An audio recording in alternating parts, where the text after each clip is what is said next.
नाज़रीन अस्सलामु अलैकुम वरहमतुल्लाहि वबरकातुहू। उम्मीद करता हूँ कि आप हज़रात खैर वाफ़ियत से होंगे। आज फिर एक वीडियो के साथ आया जिसमें मुफ्ती सलमान अज़हरी साहब क़िबला ने एक अल्लाह के बुज़ुर्ग का एक बहुत अच्छा वाक़या बयान किया। उस वीडियो से पता ये चलता है कि उम्मत मुसलमा को सही माने में जीने का सही तरीक़ा इस तरीके से होना चाहिए। मुफ्ती सलमान अज़हरी साहब का बहुत मोतबर बहुत अच्छा बयान हुआ। आप हज़रात इस वीडियो को देखें और देखने के बाद अमल करने की कोशिश करें। और बहुत ही शानदार अंदाज़ में हज़रत ने आप हज़रात इस वीडियो को देखें और देखने के बाद सुने। इंशाअल्लाह तबारक व तआला आपका ईमान ताज़ा हो जाएगा। आप हज़रात से गुजारिश है कि पूरी वीडियो आप हज़रात ज़रूर समाप्त करें। सैयदना मुज़फ़्फ़र हुसैन कछोचवी रहमतुल्लाह ताला अलैह जेल गए थे, कैद में थे। तब उन्होंने ये शेर कहा था कि मुज़फ़्फ़र को मुक़य्यद ना समझ ऐ सयाद, माशाअल्लाह मेरी ये माशाअल्लाह। असीरी भी सुन्नत आबाई है। मेरे आबा व अजदाद की सुन्नत है जिस पर मैं अमल करके आ रहा हूँ। मेरे बुजुर्गों की ये सुन्नत थी। बहरहाल जिनको जिस रास्ते से मुझे गुजारना था, सुभान अल्लाह।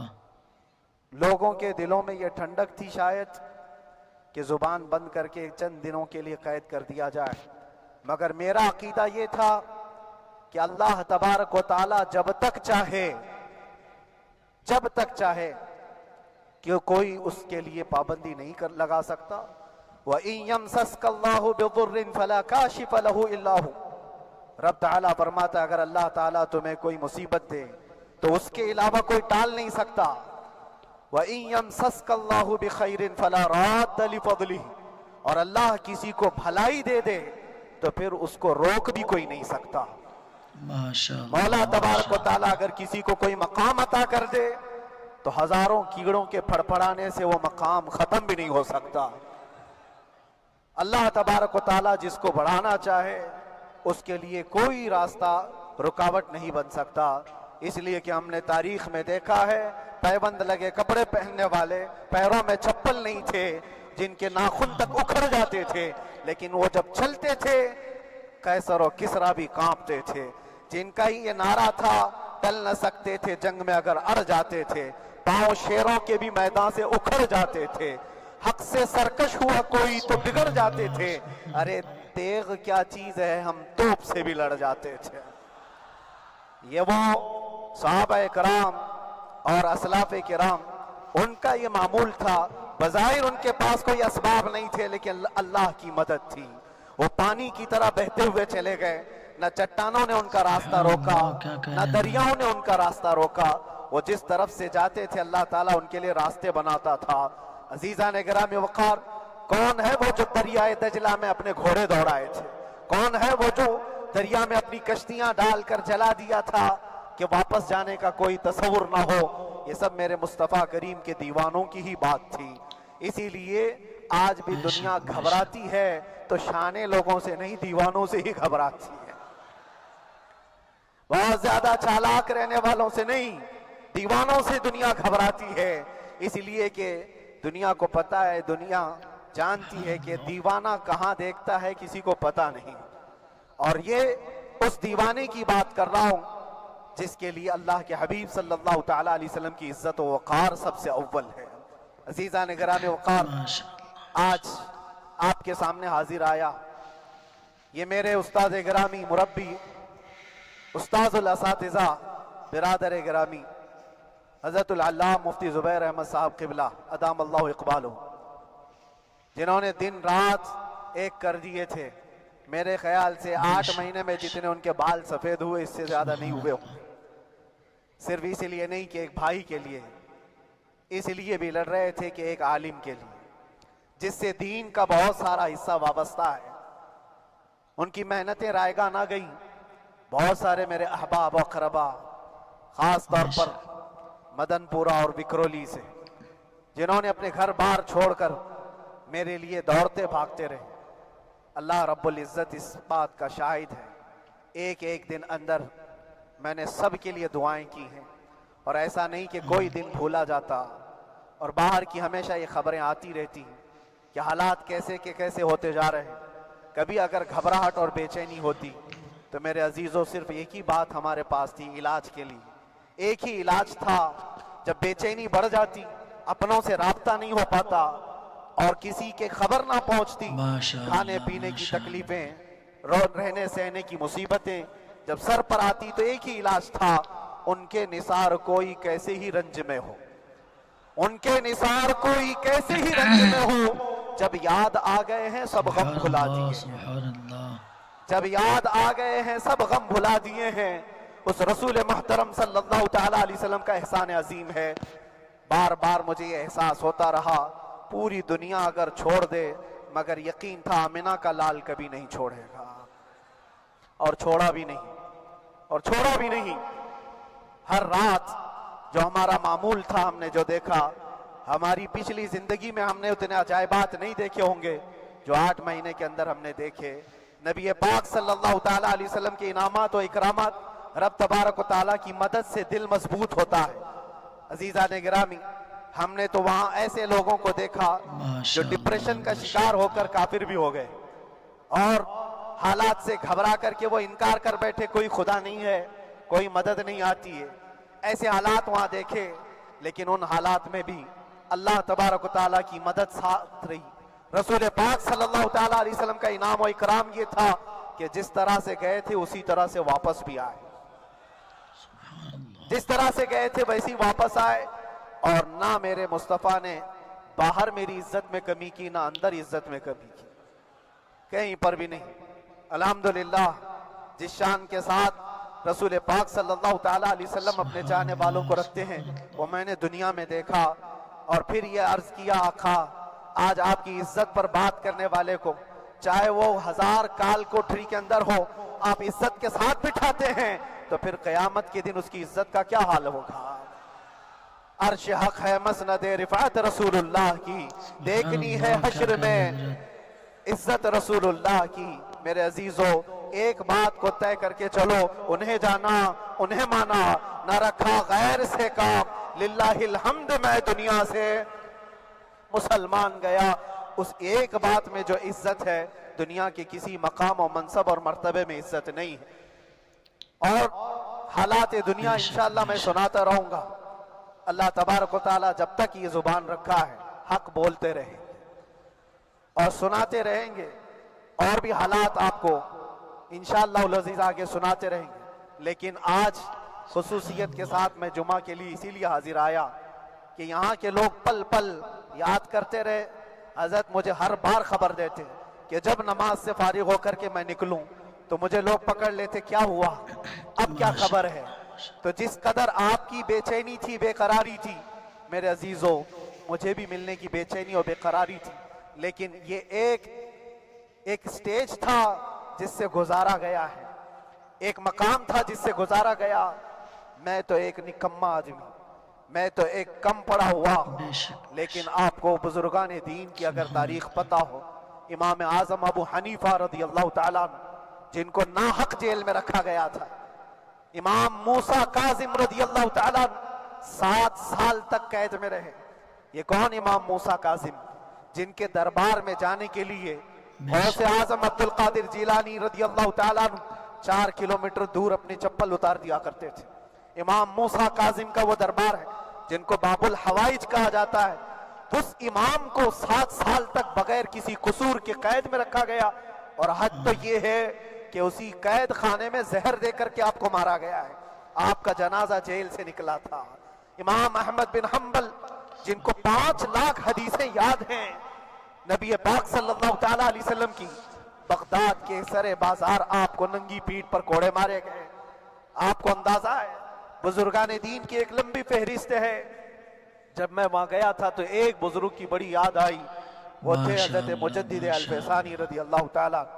अकबर जैसे डिक्टेटर के सामने, उस जमाने के सबसे बड़े डिक्टेटर बादशाह के सामने आपने हक बात का ऐलान किया था। मुजद्दिद अल-फसानी रहमतुल्लाह ताला अलैह ने फरमाया था सुभान कि अल्लाह, इस्लाम सुभान नाम से अल्लाह। जो दीन होगा वो मोहम्मद अरबी का लाया हुआ ही दीन होगा, किसी और बादशाह का बनाया हुआ नहीं होगा। इस बात पर आपको कैद में डाला गया था, 8 साल तक कैद में रखा गया। 8 साल में बादशाह मर भी गया, बेटा बादशाह बना, लेकिन किसी ने आकर जहांगीर के सामने ये बात रखी कि आपके बाप ने जिस मौलाना को कैद में डाला था ग्वालियर की जेल में, 8 साल में जेल का नक्शा बदला हुआ है। तो बादशाह ने पूछा हुआ क्या है? कहा कि उस मौलाना ने 8 साल में तकरीबन 700 कैदियों को आलिम बना दिया है। दरसे हदीस, दरसे तफसीर, कुरान का इल्म, नमाजें जमातों से वहां इस तरह अदा होती हैं जैसे लगता है गुंबद खजरा की छांव में है। रब तबारक व तआला का ये एहसान अजीम था।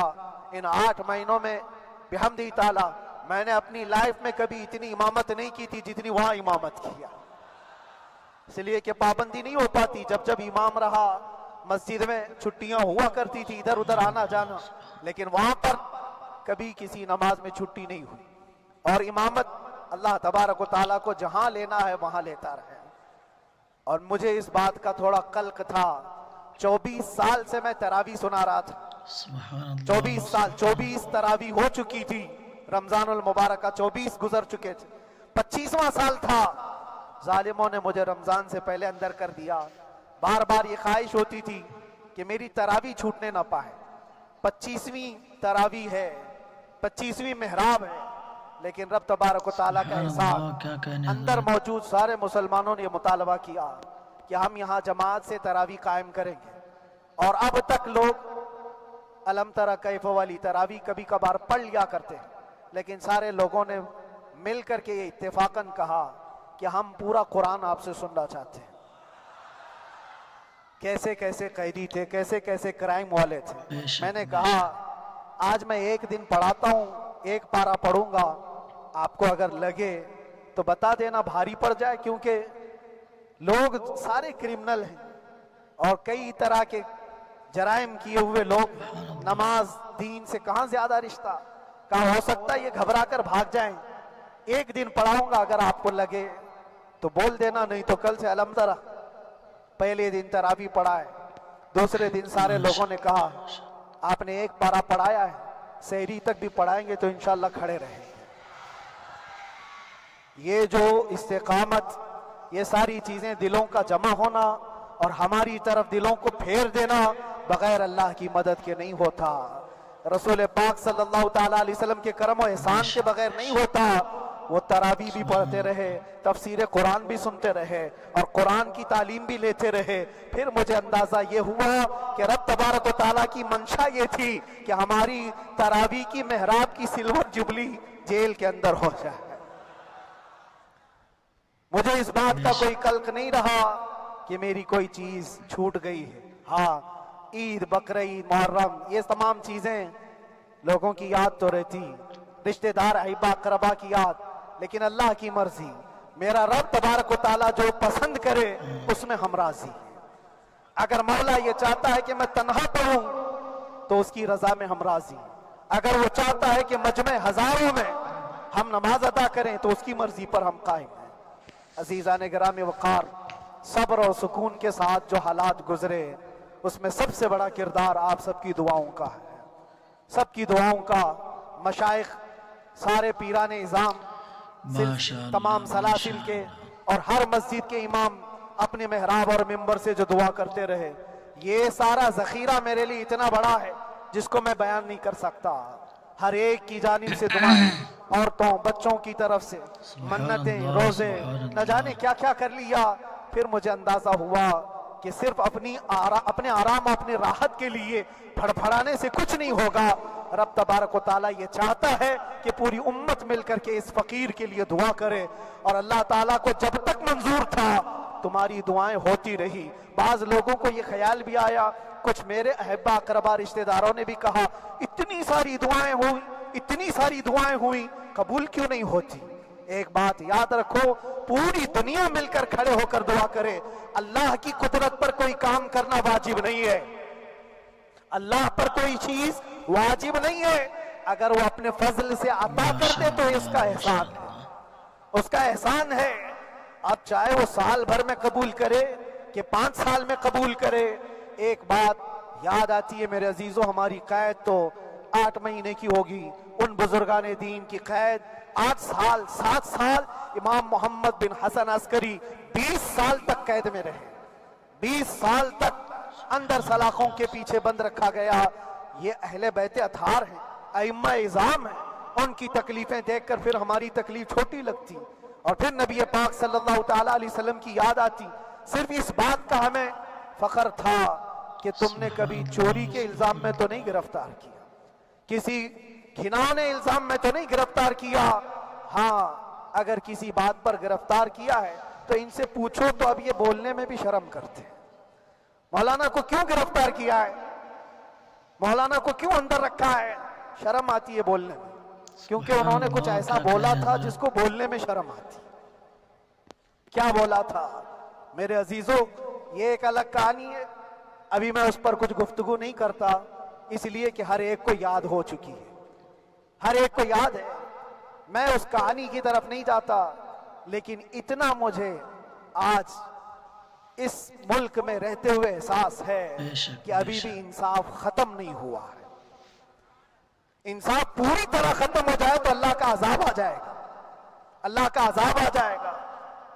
चंद लोग ना इंसाफी कर सकते हैं, लेकिन पूरी की पूरे रोए जमीन पर रहने वाले इंसान ना इंसाफी करे, ऐसा नहीं होता।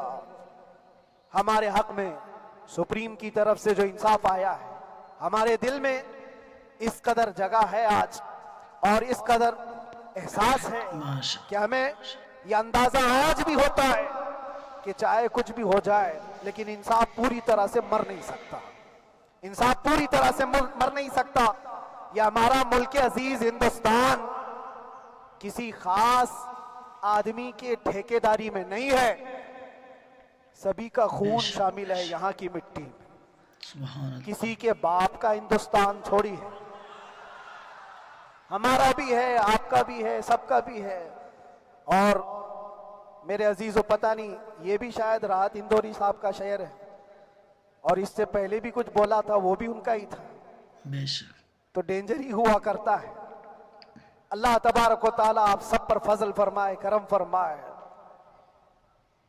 जो चीज खास तौर पर बोलनी है वो ये है, इन हालात से आज जो घबराए हुए हैं, ये वो लोग हैं जो ऐश परस्त हैं। मैं किसी को खास टारगेट करके नहीं कहना चाहता, लेकिन बहुत सारे वो लोग जो असर और रसूख रखते हैं, लेकिन वो आगे आना नहीं चाहते। दीन इस्लाम पर हमले हो, हुजूर पाक की इज्जत पर हमला हो, किसी को बोलना नहीं, क्योंकि पता है देखो इस मौलाना को किस तरह की है, इसी तरह दूसरों को भी कर दिया जाए। जो कंफर्ट जोन में बैठने के आदी हो गए, वो अपना एरिया छोड़कर हटना नहीं चाहते। अगर मैं कुछ कहूंगा हुजूर पाक सल्लल्लाहु ताला अलैहि वसल्लम की नामूस के लिए, तो मेरा ऐश खतरे में आ जाएगा।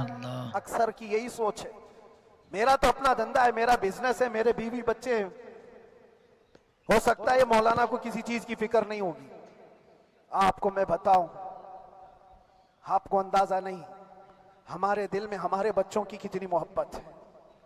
मेरे भी छोटे से बच्चे हैं, जब वो जेल की सलाखों के सामने आकर आंसू बहाते थे तो दिल पर छुरियां चलती थी। वो बच्चे जो हमेशा हमारे सीने पर सोते रहे, आज मैं उनको छू भी नहीं सकता। जब वो सलाखों के पीछे खड़े होकर दूर से रो करके चले जाते 15 मिनट, तो क्या हमारे दिल में बच्चों की मोहब्बत है? माशाअल्लाह, माशाअल्लाह। क्या हमारे घर बार नहीं, हमारी बहनें, हमारे भाई, हमारी माँ नहीं? कितने तो दिन ऐसे हुए कि मेरी माँ को दौरे पड़ते रहे याद के लिए, तो क्या वो हमारे ऊपर कैफियत नहीं आती कि हम खामखा ये मुसीबत क्यों मोल लिए? मेरी बेटी तो झगड़ा करती इस बात को कि क्यों आप अकेले हो, बहुत सारे लोग हैं, सबका ख्याल करते हुए। लेकिन मेरे अजीजों, ये उनकी अपनी मोहब्बत है, सारा एक परिवार और उससे ज्यादा मेरे शागिर्दों की एक दुनिया है। कितने ऐसे हैं, मैं जानता हूं कि 8 महीने तक नरम ग़िज़ा नहीं खाई मेरे उन बच्चों ने, मैं जानता हूं उनका सिर्फ ये ख्याल था कि अंदर पता नहीं जेल में आप क्या खा रहे होंगे, हम यहाँ नरम ग़िज़ा नहीं खाएंगे, गोश्त मछली नहीं खाएंगे। अल्लाह, क्या कहने हजरत। हालांकि ये कोई चीज तुम्हारे ऊपर वाजिब नहीं थी। ये हालात मैं इसलिए बता रहा हूं मेरे अजीज, किसी के वहमो गुमान में अगर ये है तो निकाल दे कि मेरे आसपास कुछ नहीं है, मैं किसी को चाहता नहीं, या मेरे साथ मोहब्बतें नहीं है।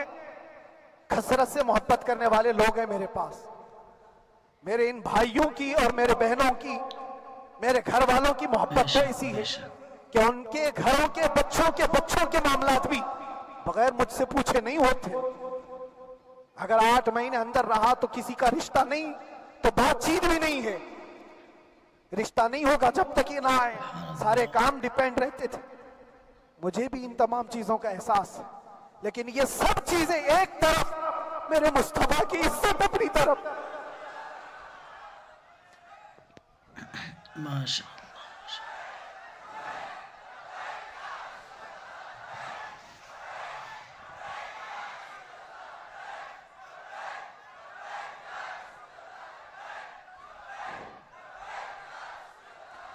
मेरे अजीजों, हर एक के आंसू के कतरे मैंने देखे, सुभान अल्लाह। भाइयों के, बहनों के, मेरे पास मिलने के लिए मेरे जो शागिर्द आते उनके। ये अक्सर जब जेल की दीवार पर आकर खड़े होते, इनकी आंखें लाल, ये आंसू बहाते 15 मिनट मुलाकात करके चले जाते। आपको क्या अंदाजा है, अंदर के हालात एक दिन 1 साल के बराबर लगने लगता है, घुटते रहते। लेकिन एक बात का एहसास बार बार होता कि सारी मोहब्बतें एक तरफ है, लेकिन हम जिसके लिए खड़े हुए हैं उसकी मोहब्बत में कोई समझौता नहीं, उसकी मोहब्बत में कोई समझौता नहीं। ईमान इसी का नाम है, ला युमिनु अहदुकुम हत्ता अकूना अहब्बा इलैहि मिन वालिदिही व वलदिही वन्नास अजमाइन। तुम में से उस वक्त तक कोई पूरा मोमिन नहीं हो सकता जब तक के अपनी औलाद, अपने माल दौलत, अपने माँ बाप, सबसे ज्यादा अपने रसूल से मोहब्बत ना करे। माशाअल्लाह। दुआ यही करते रहो, जब हुजूर पाक का मामला आए तो सारी दुनिया एक तरफ हो जाए। मैंने एक वाकया पढ़ा था, अंदर ही हजरत खालिद बिन वलीद रज़ी अल्लाह ताला एक किले पर अचानक हमलावर हुए थे। वो किले में मौजूद जो दुश्मनान इस्लाम थे, उनकी पार्टी चल रही थी, बड़े बड़े कालीन सोफे बिछे हुए, तश्तों में कीमती खाने रखे हुए थे। खालिद बिन वलीद के साथ जो लश्कर है, ये तो वो गरीब सहाबा थे जो पैबंद लगे कपड़े पहनते, एक खजूर पर पूरा दिन गुजारते। जब ये उस किले पर हमलावर हुए तो दुश्मनान इस्लाम जो थे वो मुकाबला करने की हिम्मत ना जुटा सके, भाग गए सब, सारा माल सब छोड़कर भाग गए, बगैर किसी जंग के, बगैर किसी कत्ल क़िताल के पूरा किला फतह किया खालिद बिन वलीद ने। अब सुनो, जो सहाबा थे वो माले गनीमत जमा कर रहे थे, क्योंकि ये अरब के लोग ऐसे महंगे कालीन नहीं देखे थे, ऐसे महंगे सोफे, इतनी कीमती ग़िज़ाएं उन्होंने देखी नहीं थी। सब जमा करने लगे, सब जमा करने लगे। खालिद बिन वलीद ने कहा, खबरदार हाथ मत लगाना, सब हट जाओ। सब हट गए, चंद सहाबा को बुलाया, ये सब जमा करो, इसको आग लगा दो। पूरा माल गनीमत जो था आग लगा दिया। तो जो सहाबा थे वो कहने लगे, क्या ये अच्छा होता, ये सब में आप तकसीम कर देते, ये बहुत कीमती चीजें हैं, अरब में हम ले जाते तो ये बहुत महंगी चीजें हैं। खालिद बिन वलीद ने क्या कहा जानते हो? कहा, अगर तुमको भी इन तमाम चीजों की आदत लग जाए तो तुम भी वैसे ही भागोगे जैसे ये भागे। ये आज जो हमारा मुकाबला करने की ताकत ना ला सके और भाग गए, उसकी वजह यह है कि वह ऐश परस्त है, अय्याशी उनके अंदर थी, जिसकी वजह से वो खड़े ना हो सके। और जब जब ये अय्याशी आएगी तुम खड़े नहीं हो सकोगे, खड़े नहीं हो सकोगे। आज मैं यही बात दोहराना चाहता हूं, जो बड़े बड़े चेहरे लेकर बैठे हुए हो, वो सियासी असर और रसूख रखने वाले भी कंफर्ट जोन में रहना चाहते हैं। मैं चंद लोगों को छोड़ कर कह रहा हूं, अक्सर का हाल ये सोचते हैं कि हमारे इस दायरे से निकलेंगे तो हमारा ऐश खतरे में आ जाएगा, घर बार खतरे में आ जाएगा। ये दुनिया की मोहब्बत इंसान को बुज़दिल बनाती है, बुज़दिल बनाती है। इसलिए मेरे अजीजों, आप जब कभी ये बात आए, एक तरफ मेरा पूरा खानदान, एक तरफ मेरे ऐश की जिंदगी और एक तरफ रसूल पाक की इज्जत का मामला, तो आप मुझे बताओ आप किस बात का फैसला लेंगे? इसी बात का फैसला लेना होगा नबी पाक सल्लल्लाहु ताला अलैहि वसल्लम की इज्जत की खातिर। तुम्हें इस बात का फैसला लेना होगा, अपना सब कुछ गुंबद खजरा कल भी था मेरे नबी से मेरा रिश्ता कल भी था और बतला दो गुस्ताखे नबी को गैरत सुन्नी जिंदा है, उन पे मर मिटने का जज्बा कल भी था बस ये जज्बा बाकी रहे। हम किसी को लड़ने के लिए, मरने के लिए, मारने के लिए मैदानों में उतारने की बात नहीं करते। मैं अक्सर अपनी तकरीरों में कहा करता हूं, या आपसे पहले भी किया, अगरचे मेरी तकरीरों को डाइवर्ट किया जाता है, आज भी बहुत लोग होंगे, बल्कि आज मदनपुरा का ये पहला जुमा है। मुझे अंदाजा है पूरा हिंदुस्तान नहीं, बाहर भी सबकी नजरें इस पार है कि आने के बाद ये क्या बोलता है, आने के बाद ये क्या बोलता है। सब इसी इंतजार में है। मैं सबको एक ही मैसेज दूंगा, आने के बाद वही बोलेगा जो पहले बोलता था।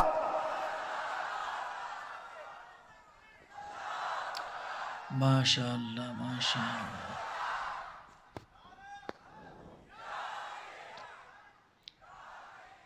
अगर कुछ गलत होता तो हमारे इस मुल्क के अजीज हिंदुस्तान की सबसे आला अदालत ये नहीं कहती कि इनके स्पीच में कोई हेट मसला नहीं है। वो हमें अंदाजा है मेरे अजीजों। हाँ, जहां गलती होगी हम भरे ऐलान के साथ कहेंगे कि हमसे ये गलती हो गई, हमसे ये खता हो गई, जुबान फिसल गई। लेकिन जो चीज नहीं है तो अगर तुम जबरदस्ती उसको कहोगे तो ये हम नहीं मानते।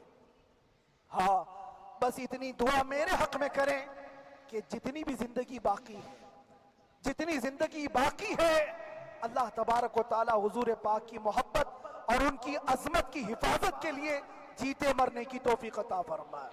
माशाअल्लाह, माशाअल्लाह। हमारा काम सिर्फ इतना रह गया, जो मैसेज देना था वो हमने दे दिया।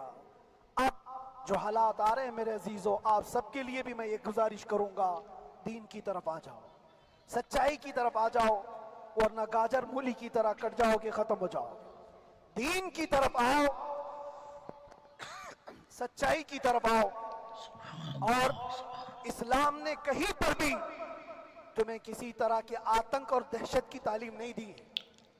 कहीं पर किसी टेररिस्ट की कोई भी ताल्लुकात की, कहीं मुझे कोई बात बता दो, अगर कोई मुसलमान इस तरह की हरकतें कर जाता है जिसको ये लोग बदनाम करते हैं, तो हम समझते हैं उसका इस्लाम से ताल्लुक नहीं होगा। इस्लाम से ताल्लुक होता तो उसके अंदर सिद्दीक अकबर और फारूक आजम की अदाएं होती। आज आपको वो मुआशरा जिंदा करने की जरूरत है। मैं नौजवानों से कहूंगा, बहुत दिन गुजार लिए टिकटॉक पर मुजरे, और तुम्हारे इस इंटरनेट की दुनिया पर जिस तरह तुमने आवारगी कर ली है, अब वक्त कम बचा है। आ जाओ मेरे नबी पाक की गुंबद की छांव, इज्जत वहीं पर है, उन्हीं के कदमों में इज्जत है, और यहां पर भी है और आखिरत में भी है, आखिरत में भी है। बस उस इज्जत के लिए आप सबसे मैं गुजारिश ये करूंगा, सच्चाई की तरफ वापस आ जाओ, सच्चाई की तरफ वापस आ जाओ। जो तुम्हारी नमाजें बाकी हैं उसको पूरी कर लो, इससे पहले कि दुनिया तुम पर नमाज पढ़ दे, इससे पहले कि तुम्हारे जनाजे की नमाज पढ़ी जाए, अपनी नमाजें कंप्लीट कर लो। और उलमाए ज़वील एहतराम का अदब व एहतराम अपने अंदर रखो। सिर्फ इस बात के लिए आपको मैं एहसास दिलाना चाहता हूँ कि मुझे जिस रास्ते से गुजारा गया, जितने दिन कैदोबंद की सोहबतें गुजारी गई, ये सिर्फ ये मैसेज देना था कि फिर इस मौलाना का ये हो सकता है तो छोटे छोटों की क्या कर देंगे। ऐसा अगरचे आ जाए मौका, तब भी घबराने की जरूरत थी। आपको पता है इस मुल्क के अजीज हिंदुस्तान की आजादी में 30,000 उलमा को फांसियों पर लटकाया गया। अंग्रेजों ने 30,000 उलमा को कश्मीर से लेकर दिल्ली तक हर दरख्त पर एक आलिम की लाश लटकती थी। इन्होंने कुर्बानियां दी हैं, कुर्बानियां बेशक बुजुर्गान दीन के उलमाए ज़बील एहतराम की हुई है। यह और बात है कि इस जनरेशन ने आज हमको देखा तो इनको बहुत बड़ा लगता है। ये कोई बहुत बड़ी बात नहीं थी, बहुत बड़ी बात नहीं थी। इस प्रोसेस से बहुत सारे उलमा को गुजारा गया है। सरकार मुजाहिदे मिल्लत रहमतुल्लाह ताला अलैह इमरजेंसी के जमाने में 18 महीने तक कैद में गुजारे। 18 महीने तक इमरजेंसी, वो भी डिक्टेटर का जमाना था। उस जमाने में भी आप अंदर रहे, लेकिन बाहर आने के बाद ना आपके मिशन में कोई कमी आई, ना आपकी जुबान में कोई लकनत आई। अल्लाह वाले जो हैं वो अल्लाह की रजा की तरफ और रसूल पाक की रजा की तरफ होते हैं। हम सब भी इस मिशन को आज यहाँ से जिंदा करते हैं। जहां से हम छोड़े थे वहीं से आगे बढ़ते, जहां से हम छोड़े थे वहीं से हम आगे बढ़ते हैं। किसी को अगर कुछ बुरा लगता है तो वो उसके समझ का कसूर है, उसके फहम का कसूर है। हमने किसी को टारगेट करके कभी कहा नहीं, बल्कि ये तो कॉमन बात है, एक तो कॉमन कही जाने वाली बात है। फखर से अगर कोई आदमी अपने घर में कहे, क्या बात है मौलाना, आज सुबह से तुम्हारे घर में कुछ हलचल नहीं है, कुछ हलचल नहीं है। हो सकता है तुम्हारे घर में कोई ना हो, तुम अकेले बैठे हो, बीवी कहीं गई है, माँ कहीं गई है, घर में कोई बनाने वाला नहीं हो, घर में खामोशी है, तो तुम अगर उसको जवाब दे दो कि कुछ देर की खामोशी है, शाम में आ जाएगी, कुछ देर की खामोशी है, शाम में आ जाएगी, तो क्या गुनाह किया, क्या गुनाह किया? उसके हालात पर वो बोल रहा है, उसके घर में खामोशी है इसीलिए बोल रहा है। हमने भी इसीलिए कहा कुछ देर की खामोशी, इसलिए कि हम जानते हैं इस्लाम वो नहीं है जो यहां दिख रहा है आज। इस्लाम तो वो था जो सिद्दीक अकबर के जमाने का था, इस्लाम तो वो था जो फारूक आजम का था, इस्लाम तो वो था जो उस्मान गनी और हैदर कर्रार का था। तो वो जो हलचल थी वो खामोश है, सलाहुद्दीन अय्यूबी का दौर था, वो इस्लाम की हलचल थी। तो मेरा घर आज खामोश है, इसलिए तो मैं पुकार करके रहा हूं कुछ देर की खामोशी है, और हमें अपने रब से यकीन है ये खामोशी एक शाम टूटेगी, कोई सलाहुद्दीन आएगा। और अल्लाह तबारक व तआला हम सबके इस अज़्म और हौसले को जिंदा रखे और आप सबकी मोहब्बतों को सदा सलामत रखे, और मेरे आका सल्लल्लाहु तआला अलैहि वसल्लम के कदमों पर मर मिटने की हमें तौफीक अता फरमाए। व आखिर दावाना